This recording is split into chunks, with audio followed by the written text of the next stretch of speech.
નમસ્કાર સૌ મિત્રોને મારા આજના આ વિડીયોની અંદર આપ સૌનું હાર્દિક સ્વાગત છે। મિત્રો, કોર્ટ મેટરના કારણે જે ધોરણ 6 થી 8ની જે ભરતી પ્રક્રિયા છે તે હાલ પૂરતી સ્થગિત કરવામાં આવેલી છે। 23 અને 24 તારીખે જિલ્લા પસંદગી કરેલ હતી, ત્યારબાદ એ ભરતી પ્રક્રિયા છે એમાં જિલ્લા પસંદગી છે એ સ્થગિત કરી દેવામાં આવી છે। તો આજના આ વિડીયોની અંદર આપણે ચાલુ નોકરીએ જો કોઈ એક્સટર્નલ અભ્યાસ કરેલો હોય, ચાલુ નોકરીએ જો કપાત પગારી રજા ઉપર ઉતરી અને પછી રેગ્યુલર અભ્યાસ કર્યો હોય તો આવા ઉમેદવારોનું મેરિટ છે એ ફાઇનલમાં ગણાશે કે કેમ, અને જે કોર્ટના આદેશ બાદ જે વેરિફિકેશનની જે કમિટી છે એ બનાવેલી છે, એ વેરિફિકેશનની કમિટી છે એ કઈ રીતનું વેરિફિકેશન કરશે તે તમામ વિગતો આપણે આ વિડીયોની અંદર જોઈશું। તો વિડીયોના અંત સુધીમાં બન્યા રહેશો। સૌપ્રથમ વાત કરીએ આપણે એવા ઉમેદવારોની કે જેઓએ ચાલુ જ્ઞાન સહાયકે કે ચાલુ ન કરીએ પોતાની જે ડિગ્રી છે એ એક્સટર્નલમાં રહીને કરેલી છે।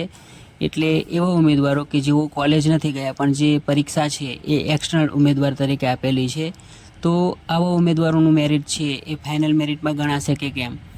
જો આપે જે એક્સટર્નલ અભ્યાસ કરી અને આપની જે ડિગ્રી છે એ મેળવેલી છે તો આપનો મેરિટ છે એ ફાઇનલ મેરિટ લિસ્ટની અંદર ગણાશે। એક્સટર્નલ અભ્યાસ છે એ કોઈ પણ ચાલુ નોકરી સાથે માન્ય છે અને એનું મેરિટ છે એ આપના ફાઇનલ મેરિટ લિસ્ટની અંદર ગણાશે। તો આવા ઉમેદવારોએ કોઈ પણ પ્રકારની ચિંતા કરવાની જરૂર નથી। હવે એવા ઉમેદવારોની વાત કરીએ કે જેઓએ જ્ઞાન સહાયક તરીકે નોકરી તો ચાલુ કરી છે પણ જ્યારે એમનો રેગ્યુલર અભ્યાસ ચાલતો હતો ત્યારે તેઓ કપાત પગારે રજા ઉપર ઉતર્યા હતા, એટલે કે શાળામાં એમની હાજરી નહોતી, તેઓ કપાત પગારી રજા ઉપર ઉતરી અને પોતાનો રેગ્યુલર અભ્યાસ પૂરો કર્યો છે। તો આવા ઉમેદવારોએ પણ ચિંતા કરવાની જરૂર નથી। જો આપ મંજૂરી લઈ અને કપાત પગારી રજા ઉપર ઉતરી અને રેગ્યુલર અભ્યાસ કરેલો હશે તો આપનું મેરિટ છે એ પણ ફાઇનલ મેરિટ લિસ્ટની અંદર ગણાશે। તો આવા ઉમેદવારોએ પણ ચિંતા કરવાની જરૂર નથી। તો એવા ઉમેદવારો કે જેઓએ એક્સટર્નલ અભ્યાસ કર્યો છે અને એવા ઉમેદવારો જેઓએ રેગ્યુલર અભ્યાસ કર્યો છે પણ ચાલુ નોકરીએ કપાત પગારી રજા ઉપર ઉતરીને પછી કર્યો છે, તો આવા ઉમેદવારો છે એમને ચિંતા કરવાની જરૂર નથી। એમનું મેરિટ છે એ ફાઇનલ મેરિટ લિસ્ટની અંદર ગણાશે જ। હવે વાત કરીએ કે જે ભરતી સમિતિ છે એમાં જે કમિટી બેસાડી છે એ કમિટી છે એ વેરિફિકેશન કઈ રીતે કરશે તો એની સંપૂર્ણ માહિતી હવે આપણે મેળવીશું।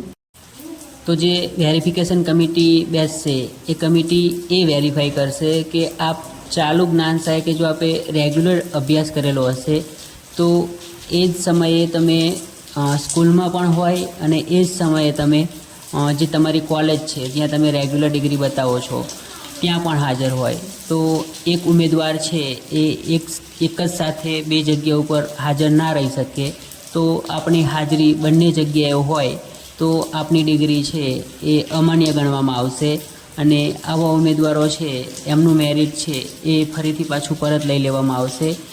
જ્યારે પણ ભરતી સમિતિ દ્વારા જાણ કરવામાં આવેલી કે આવા ઉમેદવારો પોતાનું મેરિટ છે એ પરત લો, પણ એનાલિસિસના આધારે એ નક્કી થાય છે કે ઘણા બધા હજુ એવા પણ ઉમેદવારો છે કે જેઓએ પોતાનું મેરિટ છે એ પરત લીધેલ નથી, પણ જે ભરતી સમિતિ છે એમની પાસે જ્ઞાન સહાયકોનો તમામ ડેટા છે અને એ જો ઓનલાઈન એટેન્ડન્સમાં આપની હાજરી જ્ઞાન સહાયકમાં બોલતી હશે અને જો રેગ્યુલર અભ્યાસ પણ એ જ તારીખોમાં થયેલો હશે તો આપની ડિગ્રી છે એ અમાન્ય ગણવામાં આવશે અને આપનું મેરિટ છે એ પણ જે આપણું કુલ મેરિટ છે એમાંથી બાદ કરી દેવામાં આવશે।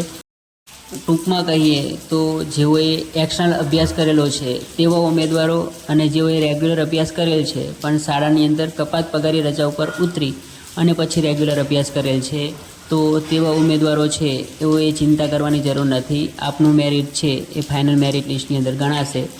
પણ એવા ઉમેદવારો કે જેઓએ જ્ઞાન સહાયક તરીકે પણ પોતાની હાજરી છે એ શાળામાં આપી છે અને તે જ સમયે અને તે જ તારીખે પોતાનો રેગ્યુલર અભ્યાસ છે એમાં પોતાની કોલેજમાં પણ પોતાની એટેન્ડન્સ બોલતી હોય તો આવા ઉમેદવારો છે તેમની ડિગ્રી છે એ અમાન્ય ગણવામાં આવે છે। તો વેરિફિકેશન કમિટી છે એ આ રીતની બાબતો જ તપાસશે। જો આપ એક જ સમયે બે જગ્યાએ હાજર હોય, એટલે કે શાળામાં પણ હાજર હોય અને કોલેજમાં પણ પોતાની રેગ્યુલર ડિગ્રી સાથે હાજર હોય તો એ ડિગ્રી છે એ વેરિફિકેશન કમિટી દ્વારા અમાન્ય ગણવામાં આવશે। આશા રાખું છું કે આજનો વિડીયો આપ સૌને ગમ્યો હશે. જો વિડીયો સારો લાગ્યો હોય તો ચેનલને સબસ્ક્રાઈબ કરશો. વિડીયોને લાઇક કરી આપના કોઈ પણ પ્રશ્નો હોય તે કોમેન્ટ બોક્સની અંદર જરૂરથી જણાવશો.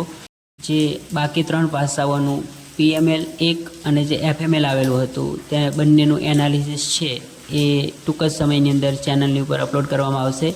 તો ચેનલની સાથે જોડાયેલા રહેશો. બેલ આઇકન દબાવીને રાખશો જેથી કરી અને વિડીયોની અપડેટ આપ સૌને પહોંચતી રહે.